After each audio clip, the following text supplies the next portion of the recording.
Hi guys. Welcome to my channel. In this video, I will summarize to you chapter 3 of The Price of Tomorrow. It is hard to think differently. If you're interested to know the content, you need to keep on watching. We often look at previous generations or to other areas of the world and see examples of thinking that we find governed the way people lived until those beliefs were changed. Only 400 years ago, Galileo Galilei enraged the church by suggesting that the Earth might not be the center of the universe.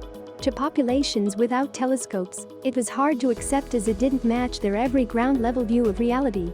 Today we look at such pieces of history and think of ourselves as enlightened, forgetting that it was not long ago when the majority of the population fought against it. How many of our own beliefs stand up to facts? To future generations, how many of our current actions fueled by those beliefs will look outright foolish? Our minds accept patterns that match our sense of reality and discard other patterns that we are not familiar with. We rely on simple frameworks or mental models, so our brain's limited energy can be directed into what we deem most important and don't get bogged down in questioning things that we already know.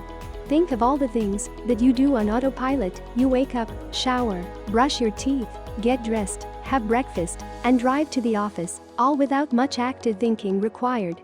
Now imagine that you had to learn every one of those activities like it was your first time.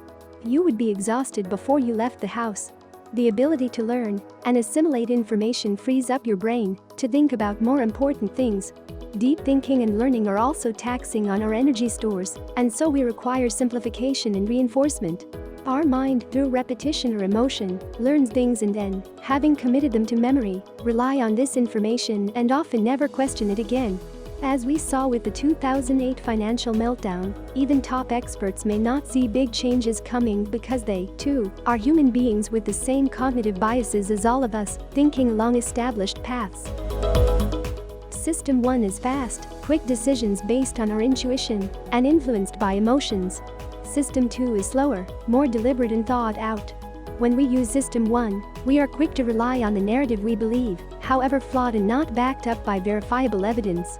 We have cognitive biases that hardwired us to fool ourselves, and even those with a deep understanding of cognitive biases can be fooled. Sunk cost bias happens when you continue to invest time or money into something because of the time or emotion you have already put in. The potential of losses is a much more powerful motivator than potential for gains. When someone stays in a bad relationship, investment, or job, they are often unknowingly a victim of the sunk cost bias, keeping in the status quo for fear of change, even though the status quo is something that they do not want. You can see that many companies, when facing disruptive technology, are not able to change. Blockbuster, Kodak, or Nokia. And as easy as it is to read examples such as these and say that we wouldn't get trapped, the evidence said otherwise. We are all human, and we all have cognitive biases that make it difficult to see important changes. Many of humanity's stories fit a narrative that generally follows the hero's journey. Without the hero or the struggle, there is no story. These stories we create are important because they allow us to make sense of the world around us by infusing a narrative with emotion. Emotion is what makes our stories memorable. The more emotion in a story, the stickier it is. The problem, though, is that because we don't question our own stories or beliefs very often, we are bound to continue to believe in something, even when it makes no logical sense.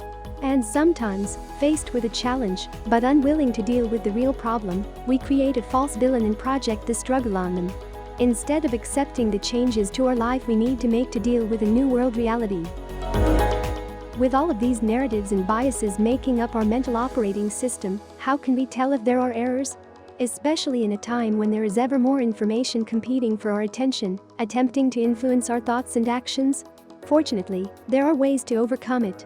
Those who study across various fields will tell you that they read diverse topics so they can connect patterns across disciplines or industries.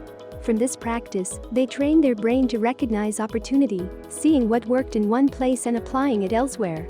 Another way of error correcting for these natural biases in stories is to argue as if you were right, but listen as if you were wrong. The best leaders are constantly learning, curious about where they made mistakes and actively looking for areas where they might have it wrong. We will need all the wisdom that we can get to enable our societies to thrive in a world where technology is quickly moving beyond what most can even imagine. Chapter 4 will be summarized in the next video. If you like to get a copy of this book, click on the link in the description below.